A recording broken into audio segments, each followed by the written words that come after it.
Award for the most conspicuous consumption. There were several candidates for this, including Jim Davis, who is here. But the winner, almost by acclamation, is Luke Weiler, who's age 3. who powers down everything in sight every Saturday. It's really funny to watch. We'll make sure. The next one is the Mario Andretti Award, which is the longest commute to the oven door. And this year it was won by Joe Jassy, who came in from Connecticut multiple times for that. We had to get some training. So we're in Connecticut, Philly. Yeah, that's right. And the next one is the Lazy Boy Award. Now I've got to give you, for those of you who haven't been around, there's a story behind this award. The Lazy Boy Award is named after John Litwitz, Who is, by the way, too lazy to actually come and run with us anymore. Yeah, exactly. He doesn't run us anymore. But John was in the Vermont City Marathon one year, many years ago. And if you've ever run that race, you know that at about mile 16, there's this huge hill, and a very bad place in the course. And at mile 16, he was running up this hill, and at the top of the hill, he was so wiped out and tired that he sank down into a chair on the edge of the road. There was this couple that was sitting there, and they offered him their Lazy Boy chair. So he sat down in the Lazy Boy and sat there for many, many, many minutes, like 20 minutes or something, while he decided whether he really wanted to finish the race or not. And he did end up getting up and finishing, but we called it the Lazy Boy Award because it was a great story. This year we do have another story, and I'm going to let Dave, no, I'm not going to let Dave tell it. This is Dave Urban.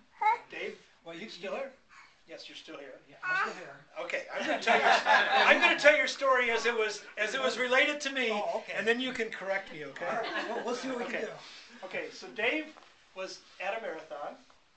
He was in the porta potty before the marathon and fell asleep.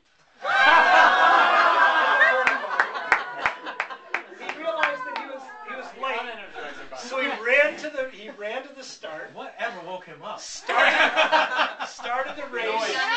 Started the race, and then about mile 6. Had to stop again. He realized that he had toilet paper coming out of his shorts. Is that right? Well, it's really close. Okay, come on. We can embellish that just a little bit. I think you have to. There's some details that are This missing. is almost all true. So this did happen at the Disney Marathon in Florida. I was there for the second time running for the Leukemia Lymphoma Society. And it's a good marathon, but they get you there about 2.5 hours before the marathon starts. And so it's cold. And so I was looking for a place to get warm, and I did go in there. To the porta potty. I found one down at the very end. That had just been used. Hoping that it had never been used. Several times. And I laid down 2 layers of toilet paper and sat down. And I probably fell asleep. And it wasn't a loud noise that woke me up. It was just dead silence. And I jumped up, and I thought that the marathon had started, and I was going to have to come back and say I couldn't finish because I missed the start. And that's when the parts got interesting, because I pulled up my shorts and took off. And somewhere along the run, I could feel something in my shorts. I was dead convinced that these roaches They don't do anything I like that. was running around grabbing myself and pulling myself and thinking, boy, I'm glad it's dark and nobody can see me. And then all of a sudden, the funniest part was I felt something crawling down the back of my leg, and I said, that's it. So I started pulling my shorts up and I let them out. Let the roaches out. Okay. Whatever it was. So he never stopped, even with the roaches. That's right, I had to make a time. And I could feel it coming back up my leg. And this kept up for a while, and finally I felt this, what I thought was a roach, crawl down my leg, and that's when I reached out and grabbed it. It was this lousy piece of toilet paper. And then I pulled the other one out, eased off to the side and threw it, and I realized I had a whole great big wad of it. When